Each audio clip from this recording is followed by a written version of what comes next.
যেই মাসটাকে শাহরুল্লাহ বলা হয়েছে।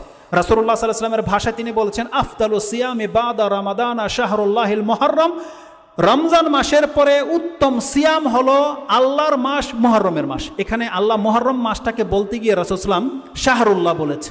আপনারা প্রত্যেকে জানেন, যেই কিছুকে আল্লাহর সাথে জড়িয়ে দেওয়া হবে তার মর্যাদা অটোমেটিকলি বেড়ে যায়। যেমন আপনি বলছেন বাইতুল্লাহ, মসজিদগুলোকে কি বলছেন? বাইতুল্লাহ। তার মর্যাদা কত? যেটা আল্লাহর ঘর হিসেবে। কাবা ঘরকে বাইতুল্লাহ বলছেন, কতটা মর্যাদা আপনার কাছে? কোরআনকে কালামুল্লাহ বলছেন আপনি, কতটা মর্যাদা আপনার কাছে? মুহাম্মদুর রাসূলুল্লাহ সাল্লাল্লাহু আলাইহি সাল্লামকে আল্লাহ যখন বলেছেন রাসূলুল্লাহ, কত মর্যাদাবান করে দিয়েছে আল্লাহ সুবহানাহু ওয়া তাআলা। তেমনি আল্লাহ সুবহানাহু ওয়া তাআলা মুহররম মাসকে বলেছে শাহরুল্লাহ, এটা হচ্ছে আল্লাহর মাস। এটার মর্যাদা কত হতে পারে? রাসূল সাল্লাল্লাহু আলাইহি ওয়াসাল্লাম বলছেন এই মাসের সিয়াম সব থেকে উত্তম রমজান মাসের পরেই। রমজান মাসের পরেই উত্তম সিয়াম হচ্ছে এই মুহররমের মাস। বলা হয়নি কে কয়টা সিয়াম রাখবে, বলা হয়েছে যেই ব্যক্তি মুহররম মাসে যদি কোনো সিয়াম রাখে তাহলে এই সিয়ামটা হবে অনেক উত্তম সিয়াম। যেমন 5 ওয়াক্ত সালাতের পরে শ্রেষ্ঠ সালাত হচ্ছে কিয়ামুল লাইল, রাতের তাহাজ্জুদ নামাজ, তেমনি রমজান মাসের সিয়ামের পরের মর্যাদাই হচ্ছে মুহররমের সিয়াম। অতএব আপনারা যে যতটা পারেন সিয়াম রাখবেন। এবং সব থেকে ইম্পর্টেন্ট সিয়াম হচ্ছে আশুরার সিয়াম, যেই সিয়াম রাসূল সাল্লাল্লাহু আলাইহি ওয়াসাল্লাম বলছেন আহতাসিবু আলাল্লাহি আইয়ু কাফিরা সানাতাল্লাতি কাবলা। আল্লাহর রাসূল বলছে আমি আশা করি আল্লাহর কাছে কেউ যদি মুহররমের দিনের সিয়াম রাখে তাহলে একটা সিয়ামের কারণে আল্লাহ তার অতীতের 1 বছরের গুনাহকে মাফ করে দেবে।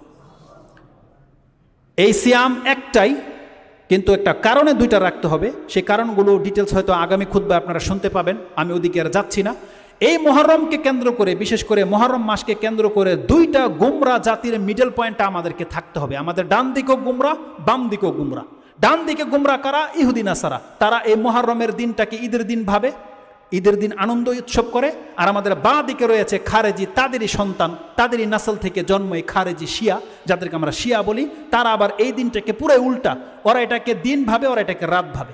তার মানে ওরা আনন্দ করে ইহুদি নাসারা, আর শিয়ারা শোক পালন করে।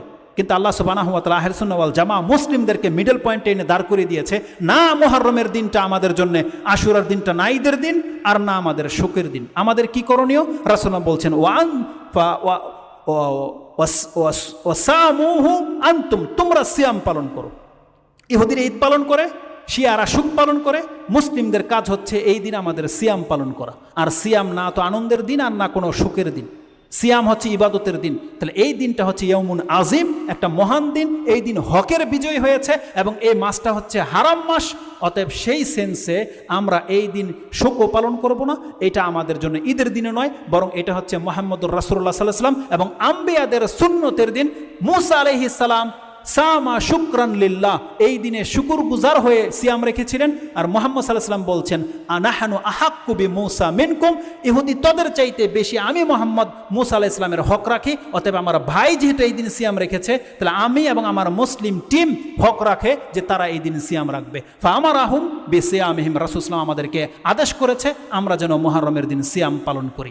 যেহেতু ইহুদিদের একটা গোত্র এই মুহররমের দিন সিয়াম পালন করে, তাই রাসূল সাল্লাল্লাহু আলাইহি ওয়াসাল্লাম বলছেন যদি আমি আগামী বছর বেঁচে থাকি তাহলে আমি 9 তারিখের দিনটাও সিয়াম রাখবো, ইহুদিদের খেলাফ। অতএব কেউ যদি 2টা দিন সিয়াম রাখে এটা অনেক উত্তম। আগামী শনিবার এবং আগামী রবিবার এই 2 দিন আমরা সিয়াম পালন করব। আল্লাহ যেন আমাদেরকে তৌফিক দান করে। এবং এগেনস্টে যে খারেজি দল শিয়ারা যেটা আছে, তারা যে কাজটা করে তাজিয়া মাতম করে এবং রোদন করে, তার ভয়াবহতা সম্পর্কে আপনাকে একটা হাদিস শুধু জানিয়ে দিই। রাসূলুল্লাহ সাল্লাল্লাহু আলাইহি ওয়াসাল্লাম বলছেন লাইসা মিন্না মান লাতামা আল খুদুদা, ইয়ানি দারাবা, যেই ব্যক্তি তার গাল চাপটায়, বুকে থাবড়ায়, জামা ফাড়ে, রাসূল বলছে তারা আমার উম্মতের অন্তর্ভুক্ত নয়। রাসূল সাল্লাল্লাহু বলেছেন তারা আমাদের অন্তর্ভুক্ত নয়। ওয়াশাক্কাল জুয়ুব ওয়া দা বিদাওয়াল জাহিলিয়া, রাসূল সাল্লাল্লাহু বলছেন যারা জাহিলিয়াতের মতো ডাক ডাকে, রোদন করে, তারা আমাদের অন্তর্ভুক্ত নয়। এবং রাসূল সাল্লাল্লাহু বলেছেন যেই ব্যক্তির মাঝে জাহিলিয়াতের গুণ থাকবে, রোদন থাকবে, কাল কিয়ামতের মাঠে আল্লাহ সুবহানাহু ওয়া তাআলা জাহান্নামের তাকে আলকাতরার জামা পরানো হবে। আর ইবনে মাজার ভাষায় 1581 নম্বর হাদিসটাতে রয়েছে যে তাকে জাহান্নামের একটা জুব্বা পরিয়ে দেওয়া হবে, যেটাকে বলা হয় দিরউন। দিরউন মানে হচ্ছে বর্ম, একটা আগুনের বর্ম তাকে পরানো হবে। যেই ব্যক্তি শোক পালন করে, রোদন করবে, হাই হাসান, হাই হোসান এগুলো বলবে, কাল কিয়ামতের মাঠে তাকে এই আল্লাহ এই শাস্তি দেবে, আলকাতরার জামা পরিয়ে দেবে। এবং রাসূল সাল্লাল্লাহু আলাইহি ওয়াসাল্লাম স্পষ্ট ভাষায় বলে দিয়েছে এরা আমার উম্মতের অন্তর্ভুক্ত নয়। অতএব শোক দিবস পালন করা যাবে না, আর না এই দিনটা আমাদের ঈদের দিন, বরং এই দিনটা হচ্ছে আমাদের সম্মানের দিন, মর্যাদার দিন। এই দিনে মুসা আলাইহিস সালামকে আল্লাহ সুবহানাহু ওয়া তাআলা মর্যাদাবান করেছিল, তাই আমরা সিয়াম পালন করব শুকরিয়া স্বরূপ। আল্লাহ যেন আমাদেরকে বোঝার এবং সে অনুযায়ী আমল করার তৌফিক দান করে।